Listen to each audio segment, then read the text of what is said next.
नमस्कार दोस्तों, हमारी इस एनालिसिस वीडियो में आपका स्वागत है। तो मार्केट बहुत ही खेल रहा है और बहुत ही नीचे गिर रहा है और मेरे रिलायंस का चार्ट खुला हुआ है, तो वहीं से हम डिस्कस करेंगे। उसका रीज़न मैं बार बार कहा था कि यार ये जब ट्रेंड लाइन दिख रहा है, इसके नीचे अगर और इसके जो रेड लाइन के नीचे अगर जाता है तो हमें बहुत ही बड़ी गिरावट देखने को मिलेगी। तो मार्केट जो लोगों के दिमाग में है कि क्यों गिर रहा है, उसका सबसे सबसे बड़ा रीज़न है कि अभी मिडिल ईस्ट में जो जियो पॉलिटिकल इश्यूज दिखे गए हैं, तो एफ ने बहुत ही अच्छा खासा 15,000 करोड़ के ऊपर कुछ सेलिंग किया है। ओके, सो फिर पर उसने इतना सेलिंग करने के बाद भी हमारा मार्केट अच्छा खासा 2% के आसपास टिक गया। ओके, तो आप देख सकते हो कि कितना अच्छा खासा रिलायंस में 2 ही 3 दिन में हमें एक गैप डाउन देखने को मिला और ये मिला। और उससे भी बड़ा और एक चीज़ ये भी है, हमारी इंडिया में, यहाँ पर भारत में जो एफएनए को लेके नए रूल्स, नए चीज़, नए डिसीजन सेबी ने ले रहे हैं, इसीलिए हमें बहुत कुछ सोच विचार करना होता है। तो ये भी एक रीज़न है कि यहाँ पर भी अस्थिरता दिख रही है कि क्या एक्सपायरी रहेगी, क्या नहीं रहेगी। ऐसा एक था, कल छुट्टी था मार्केट में, जो भी मूवमेंट देने का था वो भी नहीं है। सो यू कैन से कि यहाँ पर इतना है, पर फिर भी निफ्टी और जो मिड कैप है वहाँ पर इतना कुछ दिखा नहीं। रिलायंस गिर रहा है, दैट इज़ द रीज़न। और रिलायंस अपने एक best buying zone, suitable sweet spot के आसपास आ रहा है। अगर कोई भी 2800 के आसपास रिलायंस मिलता है, वहाँ से भी अगर कोई बाई करता है, तो जब रिलायंस फिर अपना हाई के पास जाएगा, ओके, तो Reliance is like India top most top, इसीलिए ना। ओके, तो आप यहाँ पर कैपिटल एलोकेट करते हैं तो आपको 14 से 15% का रिटर्न आपको मिल सकता है। ओके, सो ये चीज़ सबसे बड़ा इंपॉर्टेंट है। तो ये मिडिल ईस्ट का क्या कितना टाइम तक चलेगा, क्या चलेगा, ये तो पता ही नहीं है। हो सकता है 1 महीने में कुछ रिजल्ट अच्छा निकल जाए, हो सकता है 1 साल तक भी हमें कुछ देखने को नहीं मिले। सो या फिर और भी बद से बदतर हमें मिलना मतलब मिले, कुछ ऐसा कुछ हो सकता है। और कल क्या है, शुक्रवार है, 2 दिन तो मार्केट बंद रहेंगे। तो ये अगर मार्केट में उनको सेलिंग करना होगा तो कल भी हमें बहुत ही अच्छा खासा सेलिंग देखने को मिलेगा। ओके, ये पॉइंट नंबर 1 है। हाँ, अगर कल बाइंग देखने को मिलता है तो ये आश्चर्य की बात है, इट इज़ समथिंग सरप्राइजिंग। ये फिर हमारा गणित को उल्टा कर देगी। ओके, तो फिर हमें फिर से शुरुआत करनी पड़ेगी, सोच या विचार करना पड़ेगा। तो ये था, तो कहाँ पर बाइंग होगी, क्या होगी, तो बात की बात है। और ये जो रिलायंस अभी इतना बुरी तरह से गिर रहा है और रिलायंस का जो हालत अभी की दशा में इतना थोड़ा बुरा है, तो क्या है। और मैंने भी 2-3 वीडियो में कहा था कि अभी मार्केट में नेगेटिव मत रहिए, अगर आपको लगता है कि शंका है तो आप पुट बाय कर लीजिए डिस्टेंस का। मैंने ये भी बोला था, चलो ये सच हो गया। ओके, और इसको हेजिंग बोलते हैं। तो इसके लिए हमें क्या है कि HDFC एंड जो IT स्टॉक्स है, ये अगर भागते हैं, ओके, क्या है बैंकिंग सेक्टर में HDFC और जो IT ट्विंस है, ओके, ये अगर भागते हैं तो फिर मार्केट में अच्छा खासा मतलब मूवमेंट ऊपर को देखने को मिलेगा। HDFC और कोटक है। ओके, तो ये 4 स्टॉक आराम से मार्केट को ऊपर लेके जा सकते हैं। रिलायंस गिर सकता है, हाँ जी गिर सकता है। अगर रिलायंस में देखो, ये तो एकदम स्टिफ फॉल है ना, यहाँ पर ऐसा तो कुछ तो हमें देखने को मिले, तो फिर हम देखेंगे कि हाँ थोड़ा सा सेलिंग में मतलब कि डिक्रीज हुआ है और आशा है। ओके, सो ये गैप फिल करेगा, ये करेगा, तो है technically it is not that suitable कि हाँ यार एकदम से सब कुछ हो जाए करके। सो इसलिए हमें ये सोच के और विचार करके आगे चलना होगा। ओके, सो तो हमें क्या करना है और क्या नहीं करना है। तो ये हमें एकदम से डिसाइड करना है कि हम कैसे रणनीति बनाएं, हम क्या करें। घबराइए नहीं, सबसे पहला बात मैंने ये भी बोला था, अगर आपका SL हिट हो रहा है पिछले वीडियो में तो आप निकल जाइए, फ्रेश बाइंग का आपको मौका मिलेगा। नहीं मिल रहा है SL का, आप नहीं मिल रहा है और आप टारगेट भी नहीं मिल रहा है, इस भी अवस्था में आप अगर है तो देखो मार्केट का रिएक्शन क्या हो रहा है। पोजीशन ऐड मत करो, ओवर लिवरेज मत रहो। ओके, SL हिट आ रहा है तो SL लेके लिख लो। स्विंग ट्रेडिंग जो भी है, जैसा भी है, पैनिक सेलिंग में मत आइए। छोटा छोटा प्रॉफिट अगर आप चाहते हैं तो बुक कर सकते हैं। तो ये है, क्योंकि अब रिलायंस आपने देख लिया, तो रिलायंस को मैंने आपको बोल दिया कि स्वीट स्पॉट कहाँ है बाइंग का। ओके, यहाँ पर। ओके, और इससे भी नीचे मिलता है 2700 के आसपास और बेटर है। तो आप क्या होगा ना, आप यहाँ पर कुछ क्वांटिटी ऐड कर सकते हैं, फिर यहाँ पर कुछ क्वांटिटी ऐड कर सकते हैं, फिर जब वो रिवर्स करेगा फिर आप धीरे धीरे धीरे धीरे क्वांटिटी ऐड कर सकते हैं। ऐसा मैं बोल रहा हूँ। ओके, जैसे कि मान लो आपको 1 लाख रुपीज़ आपको इन्वेस्ट करना है, तो आपको नहीं पता ही कितना नीचे तक गिरेगा, क्या करेगा। हाँ, हम इन्वेस्ट, और इसका रिजल्ट भी है इस अक्टूबर के महीने में। ओके, तो ये भी एक फैक्टर ऐड इन हो जाता है, वहाँ पर भी है, यहाँ पर भी है, तो सब कुछ मिला जुला के ये ऐसा होता है। ओके, तो इसके कारण क्या होता है, और चाइना का जो था कि चाइना पर वो इन्वेस्ट शिफ्ट कर रहे हैं, क्योंकि चाइना में कुछ पॉलिसीज़ के चेंज हुआ था, तो इसलिए उन लोगों को मिल रहा है ज़्यादा मौका। तो एफआईआई का जो ध्यान है वो अभी फॉरेन की, भारत से थोड़ा सा हट रहा है, पर डीआईए के पास तो बहुत सारा फंडिंग है ना, इसलिए तो कुछ प्रॉब्लम नहीं है। ओके, वरना तो इतना 15,000 में अगर कोई सेल करता तो मार्केट मतलब कि धड़ाल्ले से इतना 3, 3.5, 4 ऐसा कुछ हो जाता, गिर जाता। तो मुझे एग्जैक्टली तो याद नहीं, पर 1-2.5% से ऊपर तो गिरा था, मतलब कि जब रशिया या फिर China India Indo China border में कुछ हुआ था जब, तो देखने से मिल जाएगा, निफ्टी वहाँ देखेंगे। तो ये है हमारा मोटा मोटा सबसे इंपॉर्टेंट चीज़। ओके, सो और उसके बाद क्या है, देखो HDFC क्या इतना गिरा, क्या HDFC पर देखो इतना कंसोलिडेशन है, तो HDFC is not weak like Reliance है, पर इतना नहीं है। और कितना परसेंट इसमें अभी फॉल है, और देखो यहाँ टॉप बनाया मात्र 5 से 6%, और यहाँ पर भी वो बाइंग आ रहा है, वीक नीचे दिख रहा है। So HDFC is much more stronger than Reliance. Okay, so ये था हमारा, अगर मिलता है तो फिर इस जोन पे ऐड करो क्वांटिटी, और मिलता है ऐड करो, क्योंकि at the end they have to go up. Okay, so this is why, अगर कोई कॉर्पोरेट गवर्नेंस का कुछ नहीं है, ऐसा कुछ सिस्टम नहीं। अभी हम चलते हैं कल के लिए, क्या कल के लिए हमें ये देखना है कि कल भाई शुक्रवार है, और शुक्रवार के लिए बेच जाना ये है लॉजिकली कि हाँ यहाँ पर मार्केट में सेलिंग आ सकता है, क्योंकि बिकॉज इट्स फ्राइडे। तो कोई ओवरनाइट पोजीशन क्यों लेके जाएगा। अगर कल बाइंग आ रहा है बहुत ही अच्छा खासा 1%, 1.5%, जैसे कि पैनिक सेलिंग के बाद एक एक बाइंग आता है ना, तब सिनेरियो कुछ अलग हो जाएगा। ओके, सो ये फिर मैंने जो बोला था कि हमें कैलकुलेशन फिर से शुरू करना पड़ेगा। साइडवेज रहता है तब भी ठीक है, कोई इशू नहीं है। सो हमारे लिए की इंपॉर्टेंट जोन क्या है सब चीज़। तो हमने जो भी लाइंस बताए थे, और जिस भी जगह हमने सब बताया था, मैंने बोला था कि यार यहाँ पर ये होता है, तो ये होता है, वैसा होता है करके, सो वहाँ पर सब ना डिस्टर्बेंस क्रिएट नहीं हुआ है। यहाँ पर देखो कंसोलिडेट किया तो मार्केट यहाँ इसको रिस्पेक्ट किया, तो 25,200 को रिस्पेक्ट, मैंने ये भी लिखा था। ओके, मैंने बोला भी था और बोला, और देखो उसके पहले 25,000 को टूटने दो, और फिर 24,800, फिर उसके भी नीचे अगर जाता है तो 24,000 के पास अगर मिलता है ना, मिलने का चांसेस तो ज़्यादा नहीं, अगर मिलता है जैसे गोल्डन चांस भाई, आपको कितना परसेंट रिटर्न और कितना अच्छा, तो आप देखो अच्छा खासा ऐसा भी यहाँ पर आप स्टार्ट कर सकते हो। क्योंकि अगर फिर जब रिकवरी करेगा, निफ्टी कितना रिकवरी करेगा, निफ्टी करेगा 3-3.5%, बैंक निफ्टी और जो फिन निफ्टी है वो 7-8% ऐसा करेंगे। Okay, so this is why it is very very important कि आप अपना SIP बनाए रखिए और SIP चलाइए। ओके, रिलायंस मिल रहा है, बड़ा स्टॉक्स है, ऐसा नहीं कि छोटा स्टॉक्स में आपको, मैं भारत का सबसे बड़ा स्टॉक जो 2 स्टॉक है ना, और इसके साथ मान लो TCS भी आप ऐड कर लो, SBI आप ऐड कर लो, ये सब बड़े बड़े जो निफ्टी 50 के। ओके, जिसको आप पता है कि यार ये तो मतलब बहुत बड़ा विप्रो है। ओके, तो ऐसा स्टॉक को आप ऐड करो अगर आपको अच्छा लग रहा है। नहीं लग रहा है तो ठीक है, चलो आपकी मर्जी, आपकी जो है, पर चांस है यहाँ पर सोचना नहीं, विचार नहीं करना, आपको SIP ऐड करना है। ओके, और दबा के करना है, अगर है क्वांटिटी माल है तो उठाओ।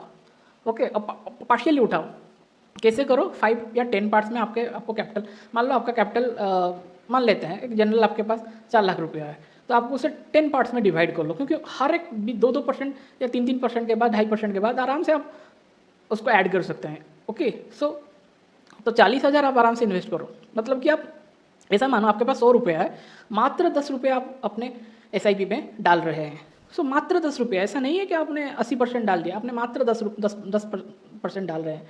इच्छा है आपको 20% डालने का, डाल सकते हैं, मतलब 80। ओके, मतलब 80,000 rupees. Okay, so this is how things has to be work. तो मतलब क्या, मतलब आप 20 रुपये आप अपनी जेब से इन्वेस्ट कर रहे हैं, आप कोई खर्चा उल्टा पुल्टा खर्चा नहीं कर रहे हैं, आप इन्वेस्ट कर रहे हैं, let the money work for you. ये जो कॉन्सेप्ट है ना, आप इस सिद्धांत को स्वीकार कर रहे हैं और ट्रेड में एंटर कर रहे हैं। सो ये था हमारा एक ओवरऑल पर्सपेक्टिव, ओवरऑल चीज़। तो अभी इंट्राडे लेवल्स में हमें क्या करना है। ओके, इंट्राडे लेवल्स में अगर कल गैप डाउन खुलता है किसके जोन के नीचे, क्या है। ओके, और ज़्यादा बड़ा कर लेते हैं उसको, थोड़ा सा 30 मिनट्स में, क्या 15 मिनट्स में ले जाते हैं।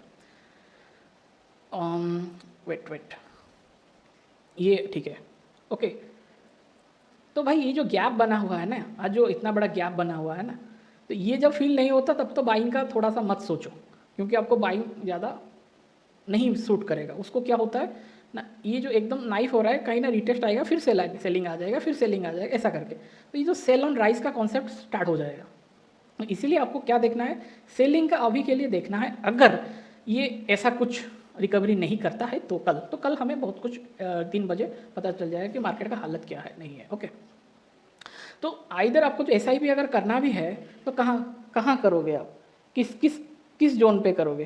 तो आपके लिए सबसे सुइटेबल है 10 बजे देखो मार्केट क्या कर रहा है, 3 बजे आपको देखो कि मार्केट क्या कर रहा है, 3 बजे 10 बजे आपको SIP में एंटर करना है। ओके, तो आपको सबसे, या फिर 3:15 ऐसा देखो, तो 2:30 बजे से आप बैठ जाओ, 2:45 से मार्केट को वॉच करो, आपको अच्छा लगे तो उसके बाद ही आप सोचो। तो 3:15 में आराम से आप 15 मिनट में जो बाय करना है सेल करना है कर सकते हैं। ओके, तो ये जो है 25,200, ओके, ये लेवल हमारे लिए इंपॉर्टेंट होगा, बहुत ही इंपॉर्टेंट है। अगर गैप डाउन इसके भी नीचे अगर खुलता है तभी क्या आएगा, 200 पॉइंट्स जो है 25,000, ये इंपॉर्टेंट जोन हमारे लिए आ जाएगा। और अगर उसको भी नीचे अगर वो चलता है तो फिर 24,800 हमें देखने को मिल सकता है। तो ये जोन हमारे लिए इंपॉर्टेंट है, ये की जोन है। क्यों? क्योंकि यहाँ से ही प्राइस एक्शन शुरुआत होना स्टार्ट हुआ। Okay, that's why. Okay, so this is why this are important. So ये मैंने नहीं किया, मार्केट हमें दिखा रहा है। इसके लिए हमें क्या करना होगा, हमें इस पॉइंट को इंटरडे लेवल्स के लिए मार्क करना। और इसका जो अगर जो लो है, अगर कोई बोलेगा नहीं मैं जिद्दी हूँ मुझे बाय करना ही है, तो अगर मार्केट फ्लैट ओपन होता है ना, यहाँ इसके अंदर ये है फ्लैट ओपन, तो इसके ऊपर अगर तेज़ी से मार्केट ऊपर जाने लगता है तो तभी बाई करो। 25,400 के ऊपर बाइंग का देखेंगे सेलिंग, तो ये एक अलग जोन है, तो इसको ये ब्रेक करना। देखो ये जोन ब्रेक किया, फिर धड़ल्ले से नीचे आ गया। ओके, देखो इस 15 मिनट्स में ये कैंडल आप देखो, सॉरी थोड़ा डार्क हो गया, पर देखो तो ये कैंडल कितना कितना बड़ा है। इसको ब्रेक किया एकदम से, यहाँ तक कुछ भी हो सकता है। ये ग्रीन कैंडल होता तो फिर सिस्टम यहाँ तक चला आता या उसके ऊपर चला आता। रेड कैंडल बनाया, सीधा नीचे आया, कोई रेड कैंडल ग्रीन कैंडल, फिर इसको ब्रेक किया तो ग्रीन कैंडल आपको देखने को नहीं मिलेगा। ओके, फिर एकदम 1 2 3 4 5 कैंडल 6, तो यहाँ पर सेलिंग थोड़ा सा मतलब क्या है, पॉज हो गया। तो पॉज क्यों हुआ? जो पॉज हुआ है ना, कल अगर गैप अप होता है, जो भी होता है, अगर होता है, क्योंकि शॉर्ट टर्म गैप अप हो सकते हैं, तो आपको आपके लिए ऊपर का जो जोन है तो 25,400 देखो, सीधा सीधा जोन आपके लिए सीधा मतलब खुला हुआ है, कोई हौच-पौच नहीं है। नीचे इसको ब्रेक करना है तो तभी कुछ होगा। ओके, और इसके सीधा नीचे 25,200, और उसके बीच में खुलता है तो वेट करेंगे, देखेंगे कि क्या हो सकता है क्या नहीं, उसके हिसाब से हम डिसीजन लेंगे। ओके, तो और उसके बाद क्या होगा, डायनामिक सपोर्ट या रेजिस्टेंस हम लेके चलेंगे। Okay, no doubt nothing. So ये है हमारा इंपॉर्टेंट लेवल, काम खत्म। और ये जो रहा बैंक निफ्टी, हमारा जो लेवल्स था उसने अभी तक उसको तोड़ा ही नहीं। अभी 2 लेवल्स उसके पास है, इसका नीचे जाएगा तभी सेलिंग का देखेंगे, नहीं तो इसका ऊपर जाएगा बाइंग, यहाँ पर साइडवेज, सिंपल, काम खत्म। कोई टेंशन नहीं पालना है आपको। ओके, क्योंकि आप बाइंग किया, फिर यहाँ पर एक इंडिसाइसिव कैंडल बना लिया 1 आवर के टाइम फ्रेम में। ओके, इसको हम 15 मिनट्स में देखते हैं क्या सीन है। यहाँ पर भी 2 इंडिसाइसिव कैंडल है, तो इसके ऊपर जाएगा तो फिर बाइंग, फिर बाइंग, फिर बाइंग। ओके, तो ये चीज़ देखो कितना रेस्पेक्ट किया है, कितना ब्यूटीफुली रेस्पेक्ट किया है इसको। और लोग बोलते हैं कि यार प्राइस एक्शन काम करता है, नहीं करता है। भाई ठीक है, नहीं करता है तो आप देखो ना, आके ठीक से तो देखो, ऑब्जर्व करो। सो क्या क्या अभी देखो, इसको इतना ऊपर जाएगा तो हमें कुछ देखने को मिलेगा कि अच्छा खासा बाइंग, वरना तो इसका नीचे है 100 पॉइंट डायनामिक सपोर्ट है, रेजिस्टेंस लेके हमको चलना पड़ेगा। ओके, सीधा सीधा बात है।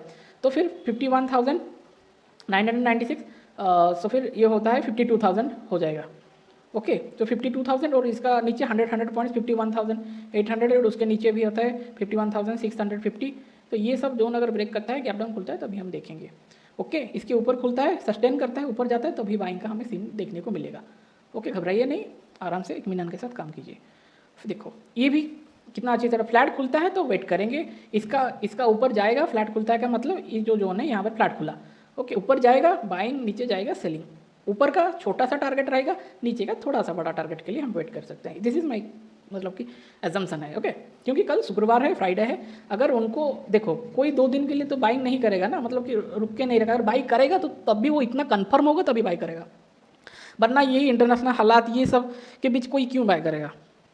या तो फिर कुछ रीज़न होगा, तो फिर कुछ छोटा सा बाई अगर कर लेते हैं, 0.2% मार्केट मूवमेंट दे देता है, 0.3% मार्केट मूवमेंट दे देता है, क्योंकि लोगों को SIP भी डालना रहता है और मतलब मंथ का शुरुआत ही हुआ है। So this is why it is not illogical कि बाइंग नहीं आ सकता करके, पर उससे ज़्यादा मतलब 1.5% 2% का एकदम बुलिश रैली आपको देखे एकदम भी शेप रिकवरी देखने को मिल जाए, ओके, तो तब तो हैरानी की बात है। ये ऐसा आया फिर ऐसा ऐसा करके ऊपर चला गया, दिस इज कॉल्ड भी शेप रिकवरी। इसके नीचे 100 पॉइंट्स हम डायनामिक सपोर्ट लेके चलेंगे, उसके ऊपर हम बाइंग करेंगे, ओके। सो ये था हमारा, और लेवल्स आपको यहाँ पर सब दिख रहे हैं, आप उसको प्लीज़ नोट करिए और जाके लिखिए, ओके। इसलिए मैं दोहराता नहीं हूँ, तो आपके ऊपर काम है। समझ में नहीं आता तो फिर आप क्वेश्चन पूछ सकते हैं, ओके। मिड कैप में भी सेम सीन। मिड कैप में मैंने ये बोला था कि इसका नीचे अगर आता है और ये रहता है तभी हमें कुछ देखने को मिलेगा। देखो ये इसके नीचे आया और सीधा यहाँ से आ गया, ट्राई तो किया, सो ओके, इसीलिए ये इंपॉर्टेंट जोन हमारे लिए है, okay. So this is why it is extremely important हमारे लिए कि इसका तो लोड टूटना चाहिए कि 12,880 तो टूटा ही नहीं, 12,880 टूटा ही नहीं। मिड कैप में इतना फॉल, अगर निफ्टी अगर 2-2.5% गिर रहा है तो मिड कैप को तो 3-3.5 तो मतलब पैसा निकालेंगे लोग वहाँ से, तो ये तो ज़्यादा गिरेगा ही गिरेगा ना, सिंपल सा बात है। तो इसीलिए इट इज़ इम्पोर्टेंट कि यार मिड कैप ज़्यादा गिरना चाहिए था। मिड कैप 12,800 के ऊपर नीचे खुलेगा जाएगा तभी हम सोचेंगे, क्योंकि यहाँ पर ये रुका 15-15 मिनट, उसके बाद वो फिर यहाँ पर ये सेलिंग आया, फिर इसको जो नलीफाई करके ऊपर जा रहा है, तो भाई लोग मतलब बैठे हुए हैं कि मिलेगा मौका निफ्टी, मतलब मिड कैप निफ्टी में तो छक्का मारेंगे। तो इसीलिए इसके ऊपर जो चीज़ है, यहाँ पर बाइंग का जोन स्टार्ट होगा यहाँ तक, हर एक 50 पॉइंट्स आपको यहाँ पर लेके चले, तो 13,050, 13,100, फिर 13,150, ऐसा करते करते आपको 50-50 पॉइंट डायनामिक सपोर्ट या रेजिस्टेंस देख के काम करना है, सिंपल सा बात है, कोई घबराओ नहीं, ओके। तो ये था हमारा मिड कैप, कल है। और जो सेलिंग का मैंने बोला 12,880 के बाद और 50-50 पॉइंट्स, ओके। फिर हमारा आ गया एक्सपायरी हुआ सेंसेक्स, तो अभी इसका है, अभी तो उड़ जाएगा, क्या होगा वो तो पता नहीं, तो नवंबर के बाद पता चलेगा। 82,400 टूटता है, गैप डाउन खुलता है, तभी सेलिंग का साइड दिखा जाएगा। 100 पॉइंट्स हम मार्क करके ट्रेल करके चलेंगे, ओके। और उसके ऊपर यहाँ ये अगर फ्लैट खुलता है अच्छा बात है, ऊपर जाता है तो हमें ऊपर की साइड रेट लेके जाएंगे। कितना, पहले 82,600, फिर 700, फिर 800, फिर 83,900, फिर 83,000, फिर 83,000 को तोड़ागा तो फिर 83,100, 80,200, और ऐसे ऐसे करके 600, 500 जहाँ तक जा सकता है। नीचे आएगा तो यहाँ तक आएगा, फिर 81,600, 81,500, फिर 81,400, इसको तोड़ेगा तो फिर देखेंगे, ओके। तो ये था हमारा सबका एनालिसिस। तो आपका जो डाउट हो ये हो हमें ज़रूर पूछिए और उसे शेयर कीजिए और लाइव भी जुड़िए, तो आपको ज़्यादा अच्छी तरह से क्लैरिटी में हम समझा सकेंगे। तो आशा करते हैं आपको ये समझ में आया होगा। तो आपका ट्रेडिंग मंगलमय हो, धन्यवाद।